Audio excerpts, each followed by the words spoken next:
എന്നിട്ടിപ്പോ എന്തായി? ബാലൻ മാഷിന്റെ വീട്ടുകാർ തന്നെ മാഷിന്റെ വാക്കിന് വില കൊടുത്തോ? അല്ലേ കന്യകെ? കന്യകയല്ല, കനകം. വെറുതെ നാട്ടുകാരെ കൊണ്ട് പറയിപ്പിക്കല്ലേ. ഓ, കന്യകയല്ല, കനകമെങ്കിൽ കനകം. ബാലൻ മാഷിന് കുറച്ചുകൂടെ സമയം കൊടുക്കണം. അവരെയൊക്കെ പറഞ്ഞ് മനസ്സിലാക്കാമല്ലോ. ഇല്ല പണിക്കരെ, കുറുപ്പ് പറഞ്ഞത് ശരിയാ. എന്റെ വാക്കിന് വീട്ടിൽ പോലും വിലയില്ലാതെ. ഏതായാലും ശാന്തപ്പം വരുമല്ലോ, അയാളുടെ മകളുടെ കാര്യമല്ലേ.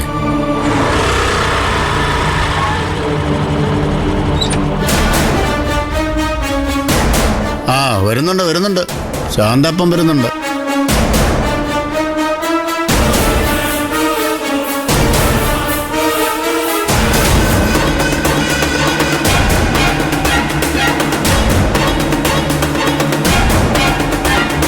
ശാന്തപ്പ, മാഷിന്റെ മകനും നിങ്ങളുടെ മകളും തമ്മിലുള്ള കല്യാണം ഇപ്പൊ നടക്കത്തില്ലെന്നാണ് മാഷ് പറയുന്നത്. ആണോടോ? ആണോന്ന് തന്റെ വാ തുറക്കത്തില്ലേ?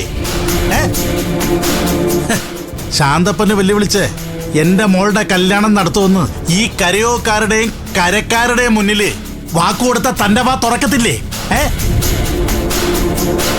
എന്റെ ശാന്തപ്പ ചേട്ടാ, മാഷ് വാക്ക് തെറ്റിച്ചതല്ല. ഓ പണിക്കരെ, ഇയാളുടെ സ്വന്തം വീട്ടിൽ പോലും ഇയാളുടെ വാക്കിന് ആരും വില കൊടുക്കത്തില്ല. ഇയാൾക്കൊരു പെമ്പർനോത്തി ഉണ്ടായിരുന്നല്ലോ, എന്തോ അവരുടെ പേര് അറിയാം. ഹേമമാലിനി. ഹേമമാലി അല്ല ഏട്ടാ, ഹേമലത. എത്ര തവണ പറഞ്ഞതാ കുറുപ്പേട്ടാ. എന്നാ അവര് ഒരു വര വരച്ചിട്ട് ദേ ഇവിടെ നിൽക്കെന്ന് പറഞ്ഞാൽ ഇയാൾ അവിടെ നിൽക്കും. ഒരടി പോലും ഇയാൾ അനങ്ങത്തില്ല. എന്നിട്ട് നാട്ടുകാരുടെ മുന്നിൽ ഒരു കാലം കൂടെയും പിടിച്ച് ഒരു ബാഗും പിടിച്ച് നടക്കും. മാഷാണത്രേ മാഷ്.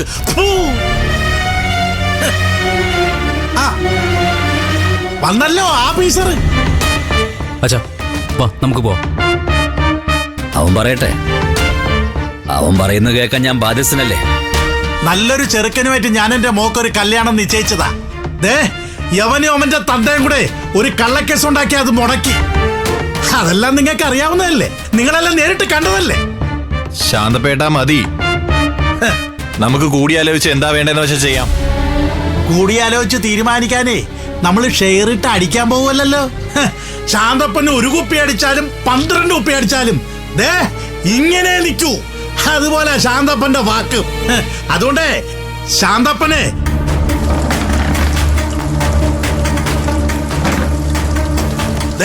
ഇവിടെ ഇരിക്കും. ഇയാളോട് എഴുന്നേറ്റ് വന്ന് എന്നോട് താണ് കേണ് മാപ്പ് പറയാൻ പറ.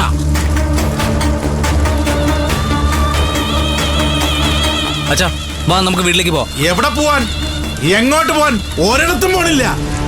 പ്രസിഡന്റ്, സെക്രട്ടറി, ഇയാളോട് മാപ്പ് പറയാൻ പറ.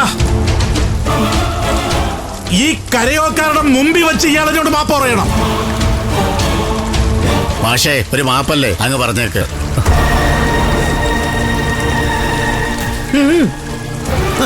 വാ വാ.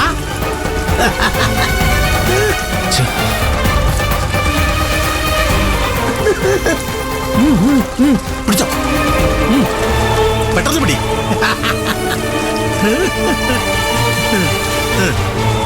ബാലമാമേ വേണ്ട.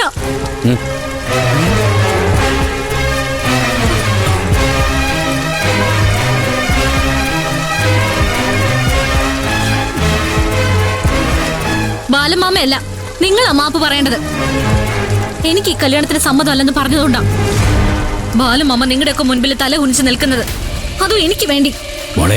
ഞാൻ എല്ലാവരുടെയും മുന്നിൽ വെച്ച് ഞാൻ പറയാ, എനിക്ക് ബാലമാമ നിശ്ചയിച്ച ഈ കല്യാണത്തിന് അപ്പോഴും ഇപ്പോഴും സമ്മതമല്ല.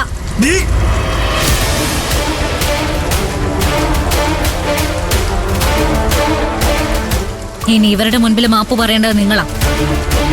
നിങ്ങളുടെ മകളായ ഞാനാ വാക്ക് മാറിയത്, ബാലമാമയല്ല.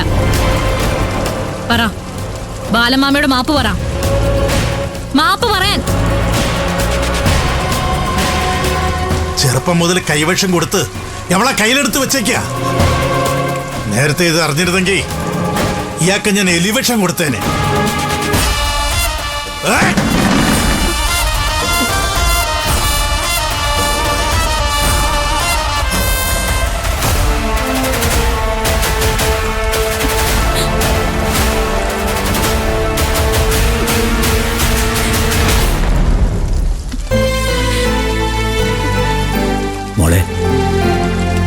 മോളെന്തിനാ അങ്ങനെയൊക്കെ പറഞ്ഞത്? ബാലമ്മ ആരുടെ മുൻപിലും തല കുനിക്കുന്ന എനിക്ക് ഇഷ്ടമല്ല.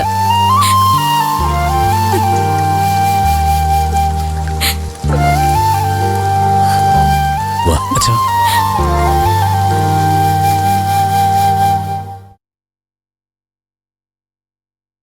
ഗോവിന്ദ, ആകാശിനോട് അരവിന്ദിനോട് ഇങ്ങോട്ട് വരാൻ പറ. ശരി ബാല.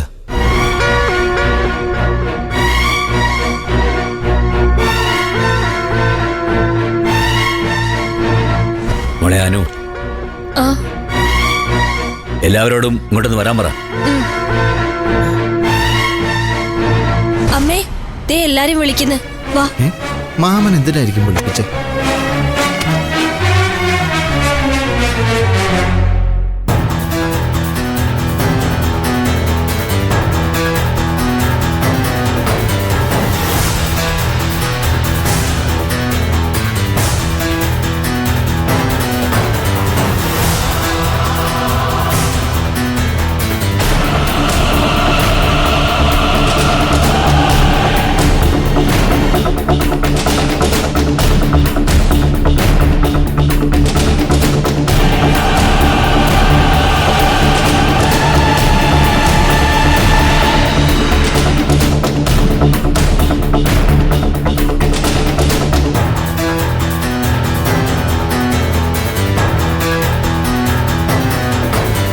അപ്പൊ എല്ലാവരും എത്തിയല്ലോ. ഇന്ന് എന്റെ ജീവിതത്തിലെ മറക്കാനാവാത്ത ദിവസമാണ്. 30 വർഷം കുട്ടികൾക്ക് വിദ്യ പറഞ്ഞു കൊടുത്ത് അഭിമാനത്തോടെ ജീവിച്ചു. ആരുടെയും മുന്നിൽ തലകുനിച്ചിട്ടില്ല, തലകുനിക്കേണ്ടി വന്നിട്ടില്ല.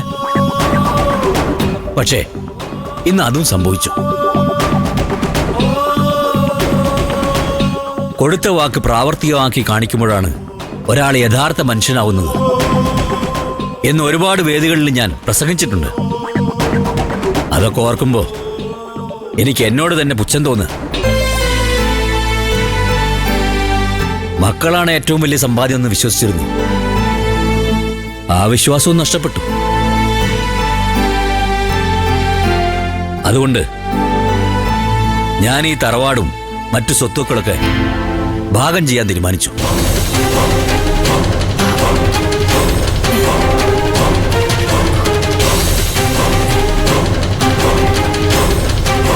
എന്തിനാച്ചാ പെട്ടെന്ന് ഇങ്ങനെ ഒരു തീരുമാനം? വേണ്ടച്ചാ, എല്ലാവരും സന്തോഷത്തോടെ ഇവിടെ ഒരുമിച്ച് കഴിയണമെന്ന് അച്ഛൻ എപ്പോഴും പറയാറുള്ളതല്ലേ? എപ്പോഴാലും പാർട്ടീഷൻ നടക്കണ്ടല്ലേ? നടക്കട്ടെ നീ.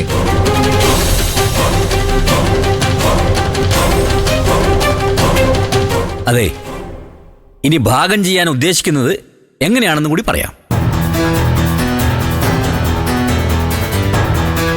എന്റെ അച്ഛൻ എനിക്ക് കൈമാറിയ പാരമ്പര്യ സ്വത്ത്, അത് ഈ തറവാടും ഇതിന് ചുറ്റുമുള്ള 6 ഏക്കർ ഭൂമിയുമാണ്.